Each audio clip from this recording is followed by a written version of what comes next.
Alhamdulillah, aujourd'hui nous avons choisi un thème très très important qui est l'unicité d'Allah, qui est d'autres termes, de n'associer aucune autre divinité, aucune autre créature sur Allah à part Allah subhanahu wa ta'ala. Et aujourd'hui nous allons le prouver non seulement dans la Bible, mais également dans le Saint-Coran. Parce que nous savons tous, même si nous avons tendance à dire qu'il y a plusieurs dieux, mais nous savons en âme et conscience qu'il n'y a seulement qu'un seul Dieu qui mérite d'être adoré, qui est le créateur des cieux et de la terre, même si dans la Bible également dans le Coran. Car il y a beaucoup de personnes de nos jours qui considèrent également le prophète Jésus comme étant leur Dieu. Et par contre, la Bible nous dit clairement dans Nombre 19, à partir du verset 23, que Dieu n'est pas un homme, ni fils d'un homme.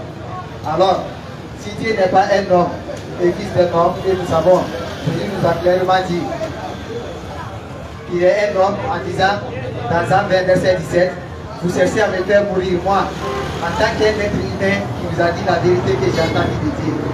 Alors ça prouve clairement que lui, il est un être humain. Et Nombre 19, le verset 23 nous dit clairement que Dieu n'est pas un homme, ni fils d'un homme. Alors, je crois bien qu'il y a une certaine contradiction à ce niveau-là.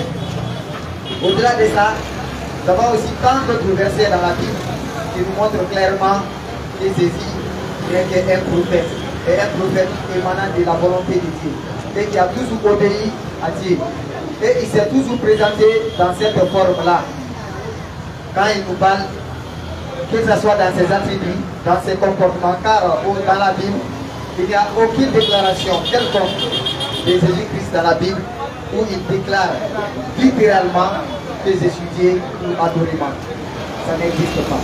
Par contre, il y a également, c'est écrit noir sur blanc dans le Saint-Coran, qui est clairement dans la sourate 20, verset 14, où Dieu se présente. Et alors que nous avons trouvé aucune de ces déclarations dans la Bible.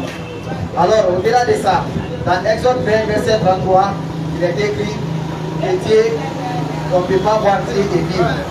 Car Dieu, l'Éternel dit, l'homme ne peut me voir et vivre.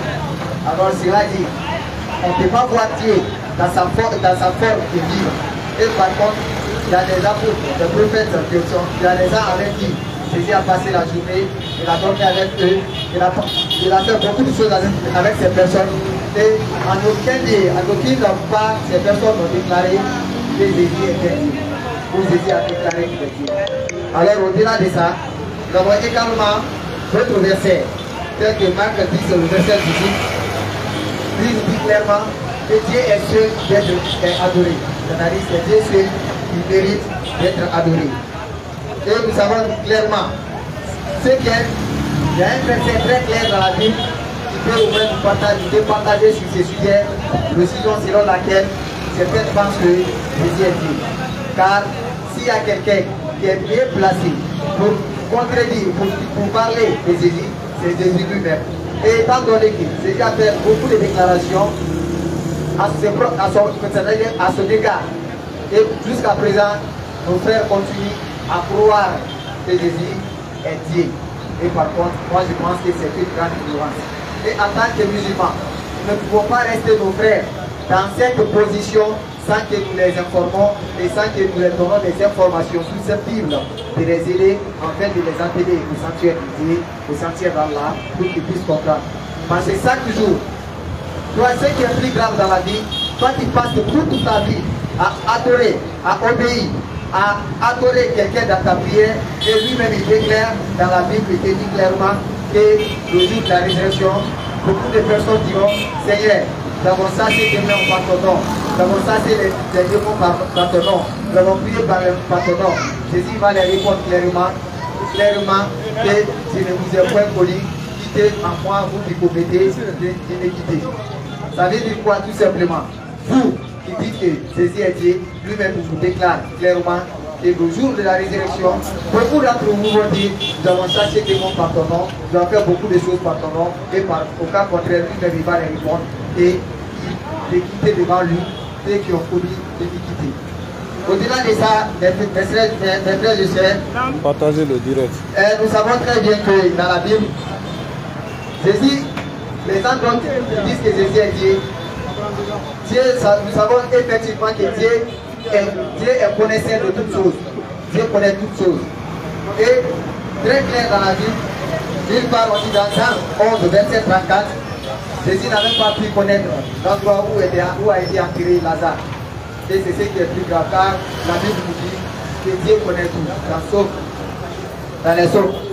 Et ensuite, au-delà de ça, il y a tellement d'autres versets qui prouvent cela, car dans plusieurs passages de la Bible, tels que Deutéronome 18 à partir du verset 17, et tant d'autres versets. Mais il y a d'autres versets qui nous interpellent tous, car un jour, il y a un monsieur qui va venir trouver Jésus, il est arrêté, il va lui dire, bon maître, qu'est-ce que je vais faire pour mériter la vie éternelle? En d'autres termes, le salut. Regardez mes frères et sœurs, comment Jésus va les répondre. Jésus va les dire qu'il ne m'appelle pas bon, car il y a de bons que Dieu. Dans d'autres termes, celui qui n'a pas accepté d'être appelé bon maître, comment il pourra accepter d'être appelé Dieu?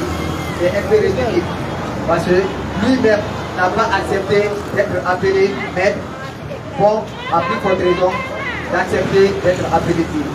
Alors, dans cela, je vais devoir me limiter ici.